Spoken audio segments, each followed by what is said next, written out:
မင်္ဂလာပါစိတ်အိမ်လေးမှကြိုဆိုပါရယ်ဒီညမှာ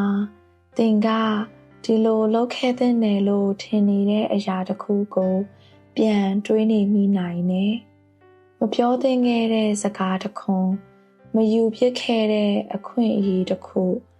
တိတ်တိတ်ကလေးအပြစ်တင်နေစေဖြစ်တဲ့ကိုယ့်ရဲ့အတိတ်ကိုဒါပေမဲ့မင်းကိုကျိုးပဲစေခဲ့တဲ့လမ်းဟာမင်းကိုပုံဖော်ပေးခဲ့တဲ့လမ်းလည်းဖြစ်နေနိုင်တယ်။တချို့လူတွေကဒီနေရာမှာပဲရပ်နေကြတယ်။မပြောင်းရွှေ့ရဲကြဘူး။အဆင်ပြေလုံးလို့တော့မဟုတ်ဘူး။နေသားကြနေလို့ပါ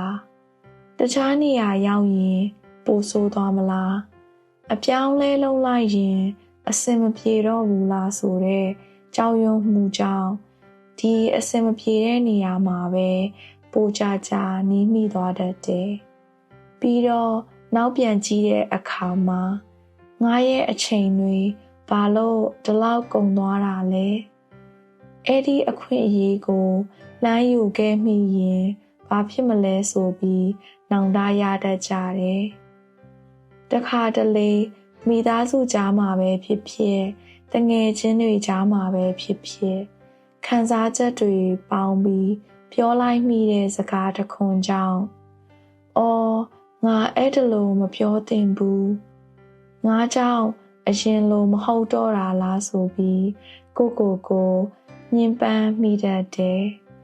ကိုမားခဲ့ရင်တောင်းပန်ပါဒါပေမဲ့ဖြစ်ပြီးသားအရာတစ်ခုအတွက်ကိုနေ့တိုင်းမညှဉ်းပန်းပါနဲ့နောက်တစ်ခါဒီလိုမဖြစ်အောင်ကိုသင်ယူသွားလို့ရပါတယ်။ Kintsugi ဆိုတဲ့ဂျပန်အနုပညာတစ်ခုရှိတယ်။ Kintsugi ဆိုတာရွှေနဲ့ပေါင်းစပ်ခြင်းလို့အကြံပြင်းဘာသာပြန်နိုင်ပါတယ်။ရာစုနှစ်ပေါင်းများစွာ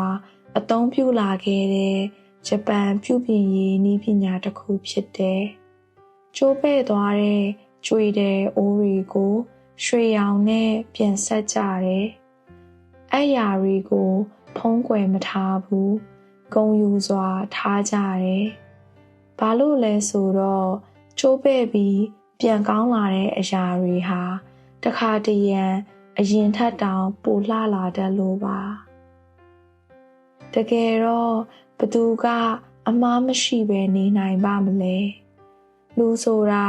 သင်ယူဖို့မွေးဖွားလာကြတာပါသင်ယူနေရင်အမားတွေလည်းလုံးမိမယ်နောင်နာတွေလည်းရှိမယ်အဲ့ဒါလိုနဲ့ပဲတဖြည်းဖြည်းရင့်ကျက်လာကြတာအမားသိအမှန်ပြင်းဆိုသလိုကိုယ့်အမားကိုသိလာတာနောင်တရတတ်လာတာပြောင်းလဲဖို့ကြိုးစားလာတာဒါတွေကသင်ရင့်ကျက်လာတဲ့အမှတ်အသားတွေပါအမားရှိတာနောင်တရှိတာသင်တယောက်တည်းမဟုတ်ပါဘူးလူတိုင်းမှာပဲဒါဟာအားနည်းချက်မဟုတ်ပါဘူးလူတဘာဝပါဘဝဆိုတာအစဉ်ပြေချောမွေ့နေတဲ့ဂဒီပါလမ်းမကြီးမဟုတ်ဘူးမတိချင်းတွေသင်ခန်းစာတွေနောင်တတွေပျော်ရွှင်မှုတွေကြေကွဲမှုတွေမထင်မှတ်တဲ့အရာတွေအားလုံးရောစပ်ထားတဲ့ခရီးတစ်ခုပါဒီကျိုးပဲ့နေတဲ့လမ်းလေးတွေကပဲကိုဘဝကိုသူများနဲ့မတူအောင်ထူခြားစေတာဘဝကဘလို့စမ်းသပ်မှုတွေပဲပေးအရေးကြီးတာကကိုအဲ့ယာတွေကြားထဲကနေဘလို့ပြန်တီးဆောင်မလဲဆိုတာပါ